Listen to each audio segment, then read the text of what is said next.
지난 2022년 11월 10억 4천까지 올랐다가 이듬해 3월에 7억 7천으로 거의 3억 가까이 떨어졌고, 최근까지 완만한 회복세를 보이고 있지만 아직 8억대에 머물고 있는 상황이고요. 그나마 광명에 가까운 대하동 센트럴 프루지오도 보시면 역시 지난 2022년 11월 9.3억 거래가가 이듬해 1월 5억 8천까지 떨어져서 최근까지도 6억대에 머물고 있죠. 또 105 신도시를 가보시면 서해가 바로 앞에 보이는 수변 조망권이 보장되는 105 한라 비발디 캠퍼스 1차의 경우도 2021년 최고 8억 5천까지 올랐던 아파트가 5.1억까지 떨어졌다가 최근까지도 5억대 중반에서 등락을 반복하고 있는 상황입니다. 이 105지구 같은 경우는 원래 서울대 시흥 캠퍼스 유치에 따른 도시 부가가치 상승이 주된 비전이었던 곳이죠. 하지만 결국 여러가지 이유로 학부생 캠퍼스 유치가 이루어지지 못하고 연구소 위주의 반쪽짜리 서울대가 됐는데, 서울대 측과의 캠퍼스 유치 관련 협약과 조율이 원활하게 진행이 되지 못했기 때문에 결국은 도시의 총체적인 수요 가치가 제 궤도에 오르지 못한 상황이죠. 먼저 첫째는 도시 계획상으로 구조 설정상의 아쉬움이 있다.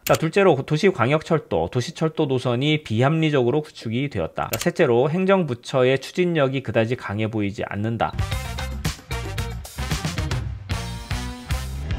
자, 오늘은 시흥시 이슈를 좀 들여다보도록 하겠습니다. 이 시흥시 같은 경우는 경기도 주요 도시들 가운데 아직 개발 여력이 상당히 많이 남아있는 몇 안 되는 도시이고, 이를 뒷받침할 교통 인프라의 기본 틀도 비교적 잘 다져져 있는 곳입니다. 하지만 그럼에도 불구하고 그런 잠재력에 비해서 아직까지 상당히 저평가되어 있는 곳이기도 하죠. 실제로도 이 자산가치상의 지표가 그다지 긍정적이지는 않은 시그널을 보이고 있는데요. 오늘은 이런 시흥 시가 자산가치 측면에서 다른 지역에 비해서 어떤 점이 불리한 요소로 작용하고 있는지 그 근본적인 원인에 대해서 좀 살펴보려고 합니다. 먼저 시흥시에 대해서 광역적인 관점에서부터 한번 살펴보면요. 경기도는 크게 7개 주요 권역으로 나누어지는데, 그중 시흥시는 부천, 안산, 광명, 화성, 오산, 평택과 함께 서해안권으로 분류가 되죠. 주요 권역들의 최근 부동산 가격 변동 추이를 간단하게 확인을 해볼게요.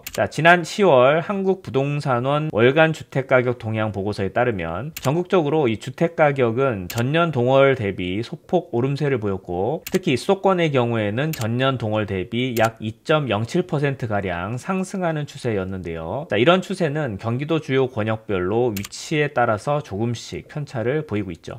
먼저 눈에 띄게 상승한 지역은 서울과 직접 연접해 있는 이 과천, 안양, 성남, 군포, 의왕이 속하는 경부 1권이 1.53%로 가장 많이 상승했고, 그에 비해서 오히려 반대로 하락세가 강하게 나타난 곳이 이 김포, 파주, 고양이 속한 경희권, 그 다음이 이 서해안권인데, 오늘 살펴보려고 하는 이 시흥시가 바로 이 서해안권에 속해 있습니다. 그런데 재미있는 것은 이 서해안권이라고 다 하락한 게 아니라 일부 서해안권 도시들은 오히려 오름세를 보였다는 점인데요. 시흥시 바로 북동측에 접하고 있는 이 광명시 같은 경우는 매매 가격지수 변동률이 1.99% 상승했고, 동측에 접한 안양시 동안구가 1.64% 상승, 남측에 접한 안산시 상록구도 0.16% 상승했죠. 시흥시와 인접한 대부분의 도시들이 이렇게 상승세를 보였는데, 유독 시흥시만 마이너스 0.09%로 자산가치가 하락한 것을 확인할 수가 있습니다. 지정학적 조건이 크게 차이가 나지 않는데도 불구하고 자산가치 변화가 큰 차이를 보이고 있는 상황인데요. 이제 그 근본적인 원인을 살펴보기 위해서 이 시흥시의 광역적인 도시간 구조 위계부터 확인해 보도록 하겠습니다. 2025년에 확정 고시된 경기도 종합계획을 보시면 경기도 전체 권역 내에 위치하는 모든 도시들에 설정된 중요도 위계를 확인해 볼 수가 있는데요. 이 자료에 따르면 시흥시는 안타깝게도 실제 도시 지표상의 잠재력과는 무관하게 도시 거점 위계의 수준 자체가 그다지 높게 설정되어 있지 않은 것을 확인할 수가 있습니다. 도시별 거점지 종류를 보시면 권역 거점이 있고 지역 거점이 있죠. 권역 거점은 권역 안에서 중심성이 가장 높은 지역을 뜻하고요. 그 다음 위계가 지역 거점인데, 지금 서해안권의 위계도를 보시면 화성 동탄만 권역 거점으로 되어 있고 나머지 시흥, 안산, 부천이 지역 거점으로 되어 있거든요. 그런데 사실 좀 안타까운 게 이 지역 거점 도시를 설정하는 것은 물론 도시의 지정학적인 위치와 국가산업발전 전략에 따라서 정해지는 것이긴 하지만 사실은 지자체의 행정력하고도 밀접하게 관계가 된다고 볼 수 있습니다. 시흥시 자체가 현황 여건상 개발이 많이 되어 있지 않다고 하더라도 다른 도시들에 비해 비해서 개발 가용 토지 비율이 높고 주변 도시들과는 다르게 지속적인 인구 증가세에 놓여 있을 뿐 아니라 수도권에서 서울 다음으로 인구가 많은 이 인천광역시에서부터 내륙권으로 이동하기 위해 직접 통과해야 하는 거점화 도시가 바로 이 시흥시죠. 게다가 광역교통 인프라 같은 경우도 서해안고속도로, 영동고속도로, 수도권 제1, 수도권 제2, 제2경인고속도로와 같은 도로 인프라와 또 서울 4호선, 수인분당선, 서해선, 신안산선, 경강선, 인천 2호선 연장, 인천발 KTX 열차, 노선도 등을 보면 광역철도와 도시철도 인프라도 풍부한 편이고요. 물론 도시 내 철도 접근성과 관련된 실제적인 효용성에 대해서는 뒤에서 더 자세하게 다루기로 하고요.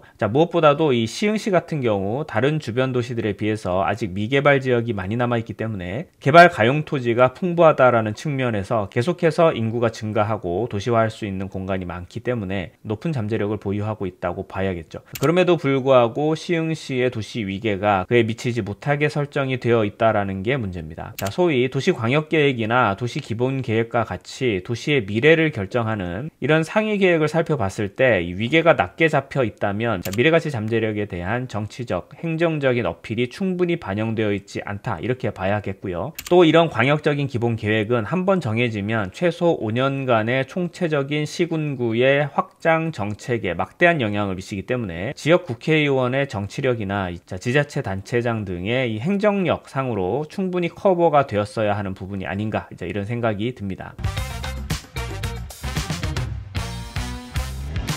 이번에는 시흥시의 대장 아파트들 몇 군데를 살펴보도록 하겠습니다. 가격 추이가 그다지 고무적이지 않다라는 걸 볼 수 있는데요. 우선 목감지구를 보시면 목감지구에서 그나마 비싸게 거래가 되고 있는 이 목감역 호반 서밋의 가격 추이가 지난 2022년 11월 10억 4천까지 올랐다가 이듬해 3월에 7억 7천으로 거의 3억 가까이 떨어졌고 최근까지 완만한 회복세를 보이고 있지만 아직 8억대에 머물고 있는 상황이고요. 그나마 광명에 가까운 대하동 센트럴 프루지오도 보시면 역시 지난 2022년 11월 9.3억 거래가가 이듬해 1월 5억 8천까지 떨어져서 최근까지도 6억대에 머물고 있죠. 또 105 신도시를 가보시면 서해가 바로 앞에 보이는 수변 조망권이 보장되는 105 한라 비발디 캠퍼스 1차의 경우도 2021년 최고 8억 5천까지 올랐던 아파트가 5.1억까지 떨어졌다가 최근까지도 5억대 중반에서 등락을 반복하고 있는 상황입니다. 이 105지구 같은 경우는 원래 서울대 시흥 캠퍼스 유치에 따른 도시 부가가치 상승이 주된 비전이었던 곳이죠. 하지만 결국 여러가지 이유로 학부생 캠퍼스 유치가 이루어지지 못하고 연구소 위주의 반쪽짜리 서울대가 됐는데 서울대 측과의 캠퍼스 유치 관련 협약과 조율이 원활하게 진행이 되지 못했기 때문에 결국은 도시의 총체적인 수요 가치가 제 궤도에 오르지 못한 상황이죠. 사실 이 부분은 뒤에서 광역교통 측면하고도 연관이 있는 부분이기 때문에 추가적인 설명을 드리겠지만 시흥 105지구와 서울과의 철도 연결 접근성 자체가 개선이 돼야 하는 부분도 서울대 캠퍼스의 온전한 유치를 위한 실타래를 풀 수 있는 과제다라고 여겨지고요. 소위 시흥의 주요 지구 내에 대장 아파트라고 일컫는 이런 상대적으로 고가로 거래되는 아파트들조차 그다지 힘을 못 쓰고 있는 상황, 즉 똑부러지는 물건지가 다른 도시에 비해서 거의 잘 보이지 않는다. 이런 상황들을 볼 때 시흥시 아파트들은 결국 인근 도시에 비해서 상대적으로 자산가치 측면에서 경쟁력이 떨어지는 것이 아니냐, 이런 분석도 가능할 것 같고요. 앞서 잠깐 언급한 바와 같이 시흥에는 다양한 도시철도와 광역철도 인프라가 들어와 있고 또 들어올 예정인 반면에 실제 이용성 측면에서는 노선 수와 노선 길이에 비해서 상대적으로 불편한 측면이 있다. 즉 투입된 자원에 비해서 효율성이 떨어진다는 특징이 있습니다. 예를 들면 앞서 말씀드렸던 105지구에서 도시민 시청역 방면으로 가려고 하면요, 이용할 수 있는 도시철도가 없습니다. 현재는 광역버스로 40분 정도 걸리고요. 목감지구에서도 도심까지 거리는 가깝지만 도시철도로는 갈 방법이 없습니다. 버스로 30분 이상 소요가 되죠. 그러면 목감에서 105까지 가는 건 가까운가? 그것도 노선이 없죠. 심지어 버스조차 한번 갈아타야 하는 그런 상황이고요. 이렇게 여러 철도 노선들이 있지만 실효성 있게 도심으로 연결되는 형태로 노선이 계획된 게 아니라 모두 주변 대도시로부터 시작돼서 단지 지나가는 형태로 구성이 된 철도 노선이다 보니 정작 시흥 시민들 입장에서는 시흥시 안에서의 도심으로 혹은 다른 거점지로 이동할 때에는 그다지 실효성이 없는 노선들이 되었다, 이렇게 볼 수가 있죠. 이런 부분들도 각 지구별 자산가치를 적체시키는 요소로 작용하고 있다라고 봐야겠죠. 자, 앞서 여러 가지 조건들을 살펴봤었는데 이 총체적으로 봤을 때 시흥시의 도시 잠재력을 잡아 끌어내리고 있는 주된 원인들을 요약해보면 세 가지 정도로 요약이 될 수 있는데요. 자, 먼저 첫째는 도시 계획상으로 구조 설정상의 아쉬움이 있다. 자, 이건 도시의 형성 과정과도 밀접하게 관련이 있는데 도시 중심이 약하고 주변 거점들의 산발적 개발이 선택과 집중을 흐트러 놓은 부분이 모든 문제의 시작이다 라고 보여지고요. 자, 둘째로 도시광역철도, 도시철도 노선이 비합리적으로 구축이 되었다. 자, 노선 자체의 기본 계획이 설정될 때 도심을 어떻게든 통과를 하는 형태, 그게 안 되더라도 도심을 스쳐가는 형태로라도 이 노선 접근이 되도록 계획 초기 단계부터 시흥시에서 강하게 요구를 하고 조정을 해서 자, 시흥시의 도시 밑그림에 도움이 되도록 했어야 했는데 결과적으로는 상당히 피동적으로 구축이 된 노선이 되었고 서로 연결성이 부족한 노선 뭉치가 되었다. 자, 셋째로 행정부처의 추진력이 그다지 강해 보이지 않는다. 서울대 캠퍼스 위치도 그렇고요. 이런 시설들의 유입을 추진한다고 하면